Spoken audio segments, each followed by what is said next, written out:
Welcome to Productive Joy with Dr. Christie, where fun meets action.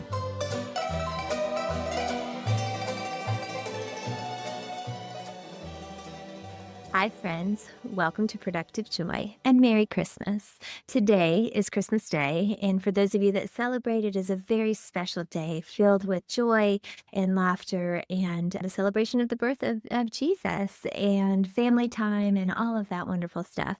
And today I wanted to bring a special episode to you all, something that would be uplifting and fun. So AI and I got together, specifically chat, and I said, give me a synopsis of productive joy in 2025. And it came up with 10 pillars that have been mentioned across the episodes. And I thought I'd share those with you today. So we're just going to go straight through them. I think that you will find some joy in them yourselves. So, pillar number 1, purpose over busyness. So, this comes from several of our episodes. Productive joy isn't just being busy, it's doing meaningful work that aligns with purpose. It isn't enough to just be busy and do things. You need to be productive with that busyness. So that was pillar number 1. Pillar number 2, intentional joy. Joy is a choice. So many of our episodes this year talked about the fact that joy is a choice. As a matter of fact, I would say about 50% of all people's definitions had something to do with it being a choice. But this particular pillar is that productive joy is about cultivating a mindset where joy supports productivity rather than seeing joy as a reward after productivity. I think there's power in that.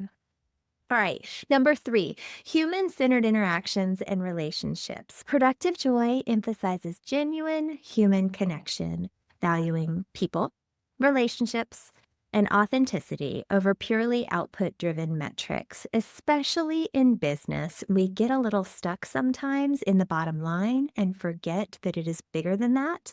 It is really about what you're creating and how the humans involved are creating it. One of our guests specifically said, if this is the energy I feel when work is meaningful and relationships I build are genuine. That's productive joy. Okay. Number 4, growth and continuous improvement. We talked a lot this year about AIM. Analyze, improve, move.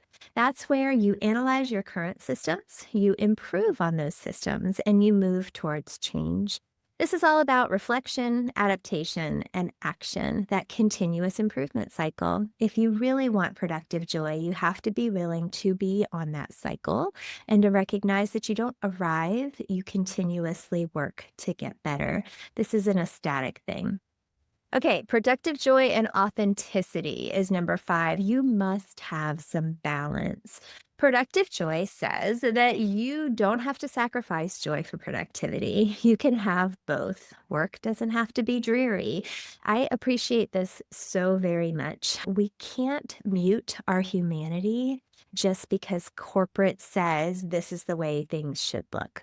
So in this particular pillar, I think it's important that we recognize that there needs to be balance. Okay, number 6 is resilience. Emotional intelligence and inner work.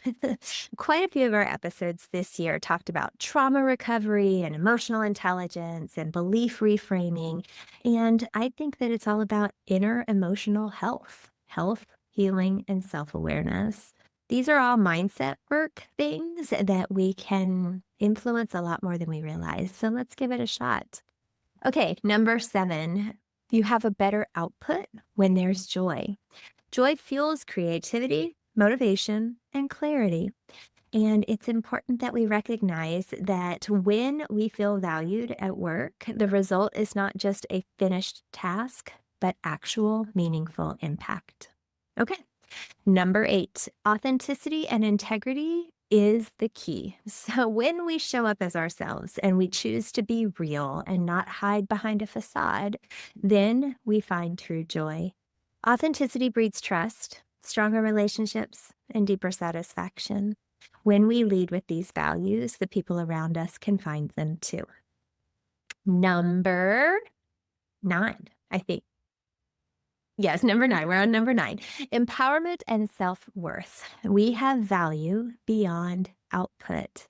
Whew, this one I need to hear. We are not a sum of all of our parts. We are not only going to be measured on the things that we accomplished. Instead, this is about inherent worth that isn't tied to external accomplishments.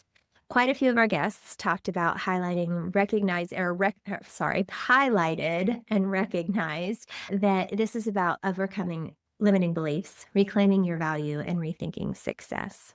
It's that human first lens, the one that I believe in so strongly. And then number 10, avoid burnout.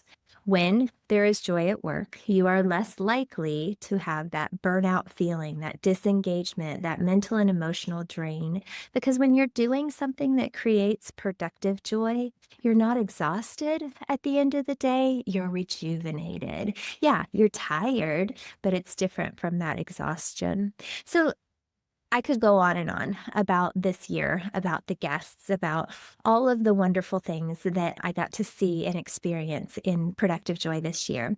But today is about celebration and about recognizing that you can have joy every day of the year. And I feel like today's a good day to start. So, for those of you that celebrate, Merry Christmas. I hope that today is super special and that you get to spend it with the people you love the most. Sometimes that's family, sometimes that's friends that have become family, sometimes that's by yourself. And all of the above are perfect. I hope that today is filled with joy, the kind of joy that you chose. And I hope that today you figure out a way to turn fun into action.